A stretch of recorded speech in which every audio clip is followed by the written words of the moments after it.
YouTube, what's happening?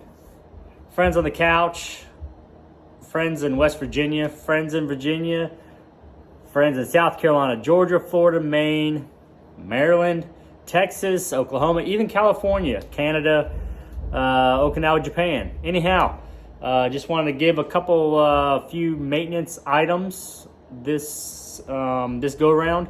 Talk a little bit about maintaining your reels and even your rods. Just what I normally do. What I do here is every season, probably twice a year, I'll go through my reels and I will go ahead and add some oil to them. So I will go ahead and, I run Shimano's primarily. I run the SLX, the DCs, and it's very simple. It's 1, 2, 3. What I normally do is I'll take it off, open them up. I look at here the braking system, see if there's any worn items or whatever. If anything's making any crunching sounds or making any kind of something that doesn't sound right or feel right, I'll take it apart, analyze it, and just make changes accordingly. These reels are probably $100 and something. They're not too expensive. And kind of look at the spool, make sure everything's good, make sure there's no, nothing's rattling, everything's golden. So what I do was, actually they have some lubrication actually comes with it. I normally just go ahead and put a little dab there. Anything with bearing related, you got some bearings right here, you got some bearings on the spool and things like that. So then I go ahead and put it back together. All right.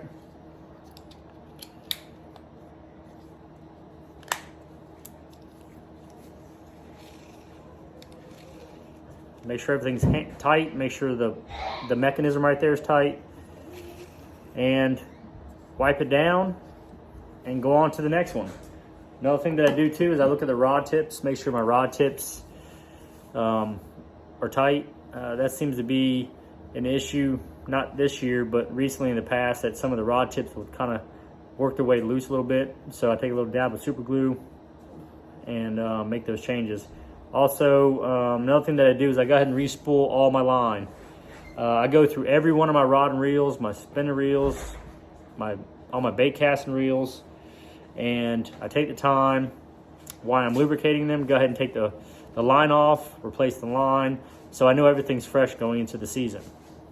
So that's pretty much what I do.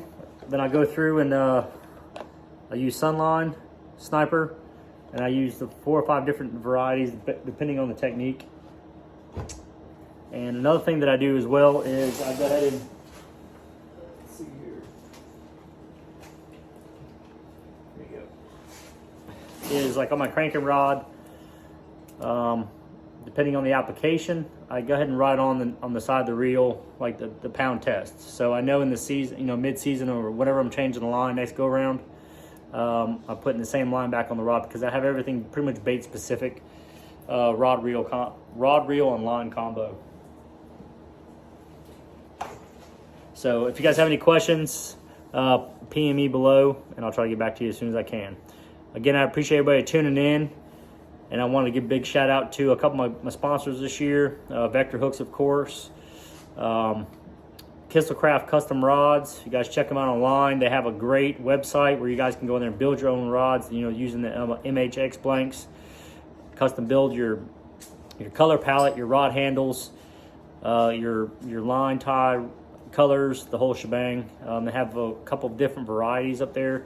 Also, MGM Cull Tags. If you guys are not familiar with it, check them out at www.mgm.com. They're great cull tag mechanisms. They actually have different they're different color coded and also have different numbers related to that. So go ahead and head over there and check them out. And again, I appreciate everybody. It's going to be a great season, so I'm just doing a lot of in the garage, and we got kids sneaking up behind me. Say hi, Nola. Hi. Just kind of getting things ready to go for the season. So I appreciate everybody, and catch you on this next one. Thank you.